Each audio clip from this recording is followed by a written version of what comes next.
Hey everyone, and welcome back to Joey's Retro Handhelds. Today we're going to take a look at my favorite or best devices for each pricing tier, regardless of form factor, so that I can help you make a decision on what the best handheld device is in different pricing tiers to match your budget. We're just going to pick one for each tier and make your life so much easier when it comes to deciding. And I'm going to start with the $50 US pricing tier, and just assume that all of the tiers today and pricing that I talk about is going to be in US dollars, just to save me the time of saying it every single time. So in the $50 tier, we have quite a few different options. There's the Datafrog SF2000, the R35S, R36S, M17, and whatever other e-waste of the week product comes out this week. Here's my personal thoughts on this, since it's my video and I can do it, since nobody else seems to be doing it. Stick to the devices that have brands that are known in the community, that have a long track record, and they have great community support. So for this tier, the two devices that make the most complete sense to me as the first budget entry into this hobby is the Miyoo Mini Plus or the Anbernic RG35XX Plus, with my first choice being the Miyoo. Now, the first thing you did is pull up both of them, saw the price, and then yelled at me that they aren't $50. And you're not wrong. However, the Miyoo is on sale basically weekly on multiple different sites for under $50, and I fully expect the 35XX Plus to be as well. So why do I suggest the Miyoo Mini Plus as this tier's best option, especially when the R35S and the R36S are more powerful, or just in general? Well, there's a huge number of reasons.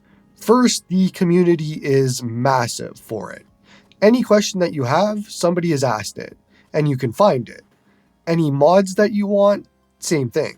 It has one of the best custom firmwares out there, made by an awesome team that just continues delivering. Plus, it's getting even better by adding support for Nintendo DS and even Pico 08 games. Combine all of that with fantastic controls and one of the best D-pads out there. Lastly, there's Wi-Fi, which just helps make your life so much easier. The 35XX Plus is very similar in all of this, but not as good controls as the Miyoo, and doesn't have as good of an operating system as Onion OS, which is on the Miyoo. As for the R35S and R36S, they're both clone devices. The build quality just isn't great. The D-pad and buttons are among the worst that I've ever personally experienced on any device. And while they are more powerful than the Miyoo and the 35XX, they don't really add anything, as you still can't play proper Nintendo 64, Dreamcast, or anything above PlayStation 1 perfectly. It can do some, but not super great. All in all, I just don't think they're great devices for me to personally recommend to a newcomer in this hobby. Introducing someone to retro handhelds with devices that are clones and have a ton of software issues doesn't make much sense to me. We're trying to bring more people into this hobby, not lose them. It's no exaggeration to say that the Miyoo Mini Plus is one of the best retro handhelds out there, and at $50 US, it's a no-brainer. It should be your number one choice. Next up is the $100 tier. In my personal opinion, with what the Miyoo can actually do, you want the next step up to cover all of the bases that the Miyoo can't. And so we arrive at the $100 tier with a few options like the Retroid Pocket 2S, the TrimUI Smart Pro, Anbernic's RG353 series, Powkitty's RGB30, and RK2023, X55, and so on. There's a lot of devices in this $50 to $100 range. However, with the exception of one of those devices, none of them can make that complete jump that I talked about. This tier is famous for having devices that can play some Nintendo 64, Dreamcast, and PSP. And we say some very loosely, as they just aren't great out of the box. They require a lot of tweaks, and even still, not every game is playable. So we come to the one device in this price range that actually does meet those requirements, albeit with a bit of a price caveat like the Miyoo had, and that's the Retroid Pocket 2S. The 2S to me is basically the definition of this hobby in every way, and it completely obliterates the value of all the devices in the $50 to $100 tier, but now the issue is the 2S is $89 US plus shipping.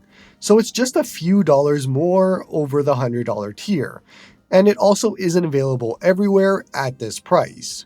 However, for those that do have access to it at this price, it's a no-brainer, and it's the perfect next tier up from the Miu Mini Plus. The 2S can do essentially perfect Nintendo 64 and Dreamcast, then you can add in some GameCube, Wii, and PlayStation 2. But we're using the word some loosely here again, as it's a small portion of those catalogs. Notice that I didn't say PSP, as while it does play PSP quite well, the smaller screen doesn't make it a good experience. However, with the fantastic D-pad and controls, Hall effect sticks, the analog triggers, the front-firing speakers, and all of that in this package, it's a fantastic value. This device covers every single thing that the Miu Mini Plus can't do, and it covers that $50 to $100 tier just perfectly. It's a great price and a great value. It should be your number one choice for anything under $100. Well, slightly above, but the usual 2S caveat is that it has a 3.5-inch screen, and a lot of people want that 4-inch screen, but to get that or anything bigger, you're going to be spending a little bit more money, and we'll talk about that in this next tier. So this next tier is a little bit weird. Where the 2S made the $50 to $100 tier a weird spot, it also makes this $100 to $150 tier weird as well. Or, well, it kind of did until the Retroid Pocket 4 and 4 Pro came out. At $149 plus shipping, the Retroid Pocket 4 is going to be the best option in this price range from a performance perspective. Nothing else will come close. However, the entire $100 to $200 tier is a bit weird as a whole, as Retroid wins once again for the 4 Pro, at $199 plus shipping. There is still the Odin Lite and the Odin Pro that are both at $199 as well, and if you want a larger screen with not as good controls, then those are great options too. But Retroid basically takes this entire tier with the $150 Retroid Pocket 4 and the $199 Retroid Pocket 4 Pro. With the 4, you'll be able to do some of the libraries of GameCube, Wii, PS2, and 3DS, with quite a bit of tweaking and a lot more than what the Pocket 2S can do, for example. But the 4 Pro takes it even further, and is basically able to do the entire catalogs of GameCube, Wii, PS2, and 3DS, while upscaled, minus some games that just have trouble for emulation. For me, the Retroid Pocket 4 and 4 Pro cover this entire $100 to $200 tier, and both of them are good for the $150 to $200 tier. Just don't forget to buy a grip for them because I don't think they're exactly comfortable for longer play sessions, which you'll be doing with access to higher systems. So let's jump to the next tier, and this is going to be the $200 and above tier. And we're going to cast a wide net here, and it's going to include things like the Odin 2, the Steam Deck OLED, Asus ROG Ally, the AYN Lokis, and all of those x86 devices and everything that you can think of that's over $200. And this is also where the biggest gaps in pricing are, as well as use cases. I can't really say that there's one specific good device for this tier. The de facto one that everybody screams is the Steam Deck, which before the OLED came out, I just never agreed with. I personally like lightweight, smaller, long battery, better screen devices, and I want all of that on my handhelds. But if those don't matter to you, then yeah, of course, the Steam Deck LCD is a great choice and it's pretty cheap nowadays.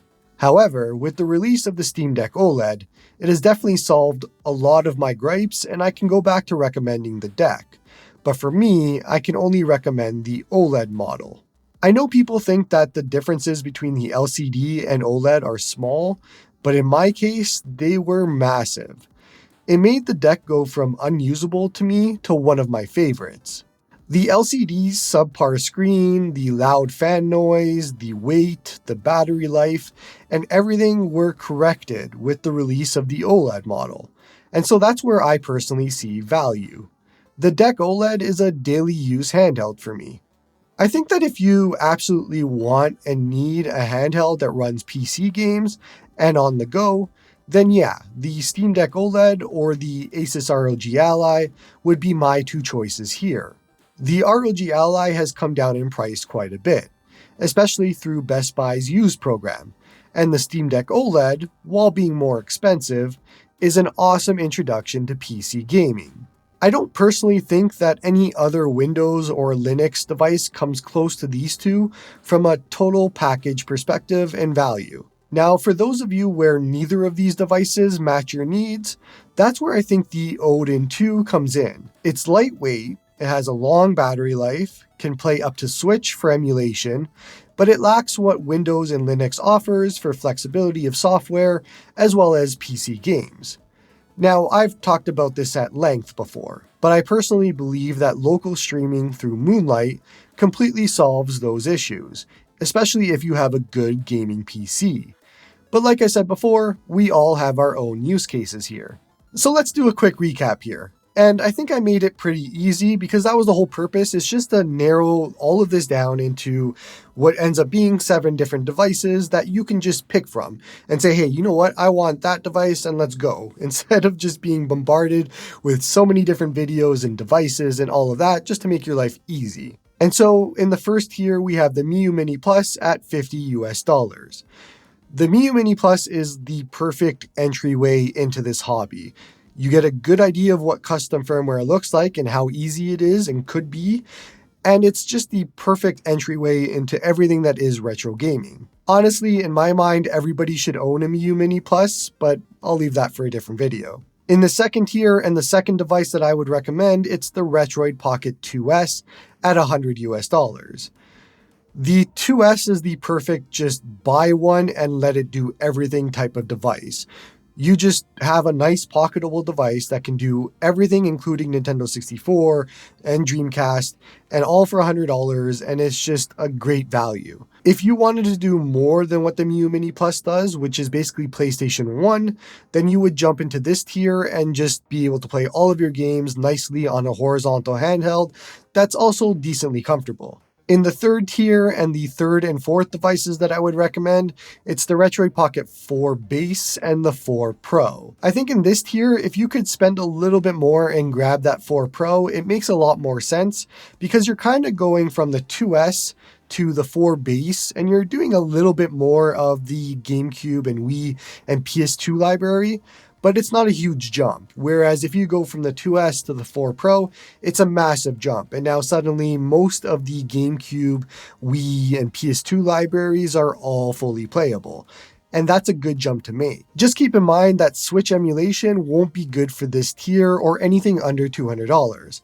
And that's where the next tier comes in. And so for the fourth and last tier, we have the AYN Odin 2, the Steam Deck OLED, and the Asus ROG Ally. This tier is a pick your poison type of tier with different weights, different operating systems, different price points, and all of that. I will say that if you wanted 2 recommendations right off the bat, I would go with the Odin 2 if you wanted a lightweight, Android-based device that can do Switch emulation and under, and just is easy to carry around and easy to play.